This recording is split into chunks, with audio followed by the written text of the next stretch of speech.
Hello, everyone. Today, the date for the fourth plenary session, a critical window for observing power transitions within the Chinese Communist Party, CCP, has finally been officially announced. The Political Bureau of the CCP has also released its official communiqué from the latest September routine meeting. Does this communiqué reveal any unusual signals? That's one of the topics we'll discuss today. In my view, however, an even more significant piece of news emerged this weekend. The report that Premier Li Qiang, while attending the UN General Assembly in the United States, made remarks during a closed-door meeting with American business executives and scholars. These remarks, which carried critical implications, were not about his speech at the UN, but rather about the signals they sent regarding the current power dynamics surrounding Wang Yang. Moreover, Li Qiang's remarks are closely tied to several other developments. China's decision to abandon its WTO developing country status, the US-China TikTok deal, Trump's planned visit to China, and even a recent Wall Street Journal report claiming that the CCP demanded the Trump administration explicitly state its opposition to Taiwan independence. Adding to this, the latest reports indicate that the Chinese military has once again mobilized a large number of military vehicles into Beijing, signaling a palpable sense of tension in Zhongnanhai.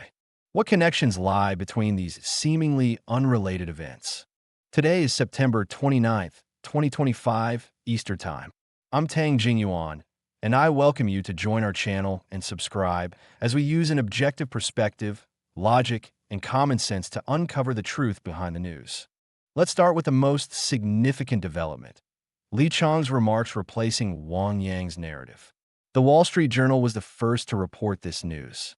Last weekend, it revealed that during Li Qiang's attendance at the UN General Assembly, he held a private meeting with U.S. business executives and scholars. In his speech, Li used a metaphor to describe U.S.-China relations, likening the two countries to a married couple who may quarrel but ultimately need each other. Who attended this meeting? Participants included representatives from the U.S.-China Business Council, the National Committee on U.S.-China Relations, the U.S. Chamber of Commerce, the Council on Foreign Relations, as well as scholars and business leaders. The source of this information was Stephen Orlins, president of the National Committee on U.S.-China Relations, who noted that Li Qiang described U.S.-China relations as akin to a couple, saying couples may have disagreements, but they maintain a close relationship. The Wall Street Journal further reported that through this closed-door meeting, Li signaled Beijing's desire to maintain stable relations with Washington, especially following a recent call between President Trump and Xi Jinping that contributed to a thaw in bilateral ties. The journal's interpretation is not incorrect. Li's remarks indeed reflect the Chinese authorities' hope to ease tensions with the Trump administration. However, they missed a critical political signal embedded in the statement. To understand this, we need to consider two key pieces of context. One, this is the first time in nearly a decade that a Chinese premier has made such remarks to a group deeply involved in U.S.-China relations during a U.S. visit. Though it was a closed-door meeting, it clearly represented the official stance of the CCP authorities. 2. The U.S.-China couple metaphor is not Li Qiang's invention. It was first proposed by Wang Yang in 2013 when he was vice premier overseeing U.S.-China relations. At the time, the metaphor sparked significant controversy within the party and was quickly abandoned by Wang, who shifted to Xi Jinping's officially sanctioned phrase, new type of major country relationship. Wang Yang introduced the U.S.-China couple metaphor on July 10, 2013, during the fifth round of the U.S.-China Strategic and Economic Dialogue (SNAD). In Washington, D.C., Xi Jinping had just assumed power, and Wang Yang had been appointed vice premier in March 2013, making this his debut in leading the economic dialogue. At the time, U.S.-China relations were relatively amicable, with bilateral trade exceeding $500 billion in 2012.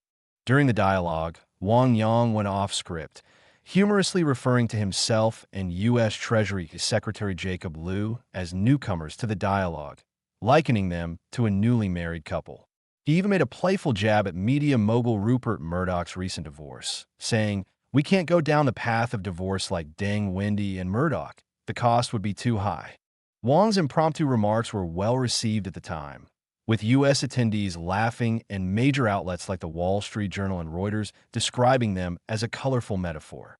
Initially, Chinese state media, such as the English edition of People's Daily, interpreted the remarks positively, calling them a reflection of the inseparable economic partnership between the two nations. Party media even praised Wang's wit. However, Wang soon faced internal criticism within the CCP.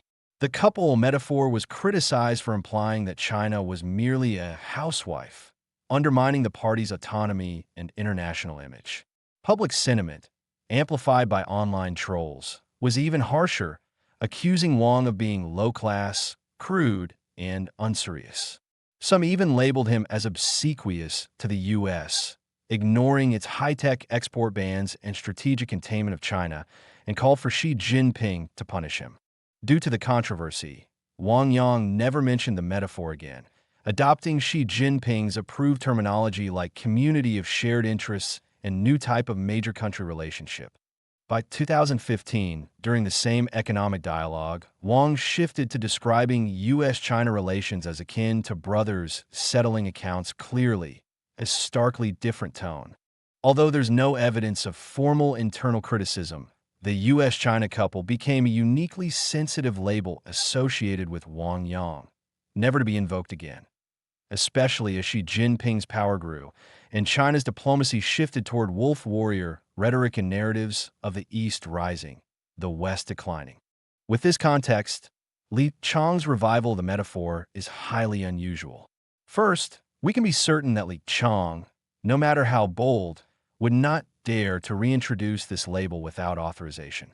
Second, Xi Jinping himself would never authorize its use, as it contradicts his narrative of the East overpowering the West and would effectively bolster Wang Yang, who, after Li Qiang's death, is seen as the greatest potential threat to Xi's power. If neither Li Qiang nor Xi Jinping initiated this, the only logical explanation is that the authorization came from a source outside Xi, likely from the highest-level decision-making body, possibly even Wang Yang himself. Multiple sources suggest that when Jiabao chairs this body, with Wang Yang as the executive deputy chair in charge of operations. In other words, Li Qiang's use of Wang Yang's U.S.-China couple metaphor in a high-level, private diplomatic setting signals to the U.S. that the key figure steering U.S.-China relations is Wang Yang or his faction, not Xi Jinping. It's a clear message. Wang Yang is back. The fact that Wang Yang's faction can dominate U.S.-China relations at this moment and compel Li Qiang, the party's number 2 figure, to act as a mouthpiece suggests that Wang's faction is currently steering the broader political landscape. This aligns with other signals, such as the prominent mention of the 3 decisions associated with Hu Jintao and Wen Jiabao in People's Daily's front-page headline, and the publication of a photo of Wang Huning seemingly disrespecting Xi Jinping in the same outlet.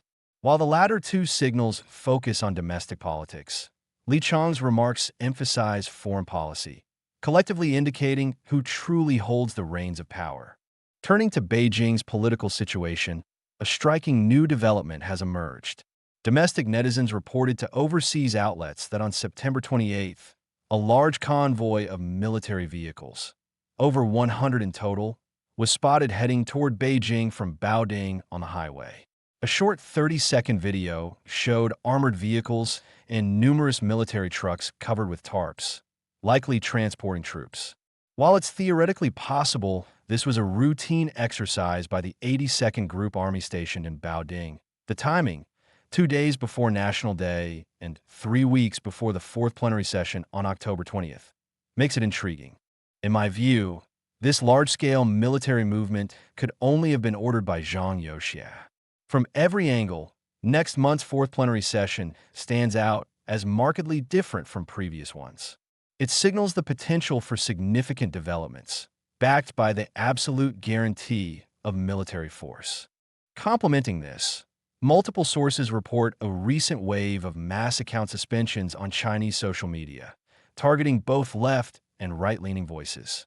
If true, and I welcome feedback from friends in China to confirm or refute this, it suggests a preemptive move to clear the public sphere ahead of a major event. For the CCP, Any significant personnel changes at the fourth plenary session would require ensuring the information environment remains free of dissent to avoid disrupting the primary political agenda. According to Xinhua, the CCP held its monthly political bureau meeting today, chaired by Xi Jinping, to discuss the formulation of the 15th five-year plan for economic and social development. The meeting also confirmed that the fourth plenary session will take place from October 20th for 4 days in Beijing. The communiqué is largely filled with standard party jargon, appearing unremarkable at first glance. However, comparing it to the September 2020 Political Bureau meeting on the 14th five-year plan reveals notable differences in tone. 5 years ago, the communiqué emphasized upholding the party's comprehensive leadership and improving the socialist system with Chinese characteristics. This time, it states, "We must uphold the party's comprehensive leadership, resolutely safeguard the authority and centralized leadership of the Party Central Committee, and ensure party leadership permeates all aspects and the entire process of economic and social development." The shift from the party, implying Xi alone, to centralized leadership suggests a return to collective leadership. On development, the 14th five-year plan stressed building a new development pattern and transforming development models, while the 15th emphasizes developing new quality productive forces tailored to local conditions. The former was rigid and uniform. The latter allows flexibility, marking a significant shift. Another key point, the 14th five-year plan described reform and opening up as deepening reforms to enhance resource allocation efficiency, while the 15 states persist in comprehensive deepening of reforms, combining an effective market with a proactive government, fully leveraging the decisive role of the market in resource allocation. The former prioritized government control. The latter elevates the market's role. What will happen at the fourth plenary session? Perhaps everything, or perhaps nothing visible, depending on how the party's power holders decide their next steps. Some may have noted that Trump, after a call with Xi Jinping 10 days ago, announced plans to meet Xi at the APEC summit in South Korea from October 31st to November 1st, following the fourth plenary session. Some interpret this as evidence that Xi will face no issues at the plenum, as his attendance at APEC as head of state suggests he remains in power. South Korea has also confirmed Xi's attendance and hotel bookings. However, a new report from the Chosun Ilbo today reveals that Xi had planned a bilateral meeting with the South Korean president and a state visit to South Korea during the APEC summit. The Chinese embassy had reserved the entire Shilla Hotel in Seoul on September 11th, canceling other bookings, including a wedding. Yet, just 16 days later, on Saturday, China abruptly canceled all reservations, leaving the hotel scrambling. The reason remains unclear, with speculation ranging from a change in Xi's itinerary to a different hotel choice. This is highly unusual, as Xi has stayed at the Shilla Hotel during all 3 of his prior South Korea visits. More importantly, we must clarify a key point. Regardless of whether Xi steps down at the fourth plenary session, his position as head of state remains unaffected. The plenum is a party meeting, and any power transition would involve Xi relinquishing his roles as General Secretary and Chairman of the Central Military Commission. His state titles, President and Chairman of the State's Central Military Commission, are government roles that can only be formally relinquished at the National People's Congress next year. Thus, Xi's attendance at APEC or a state visit to South Korea is unaffected by the plenum, and using his APEC participation to infer he retains full power is logically flawed. As for why state media continues to praise Xi Jinping thought and his achievements, this is unsurprising. Removing Xi's power and discrediting his ideology are distinct processes. Ousting Xi is like catching a rat, while upholding Xi Jinping thought is about preserving the vase of the CCP. Just as Deng Xiaoping overturned Mao's Cultural Revolution policies but maintained Mao Zedong thought as a guiding principle, Xi's ideology remains a sacred totem alongside Mao, Deng, Jiang, and Hu's doctrines. Toppling this totem would mean toppling the CCP itself, which explains why the party simultaneously catches the rat and preserves the vase.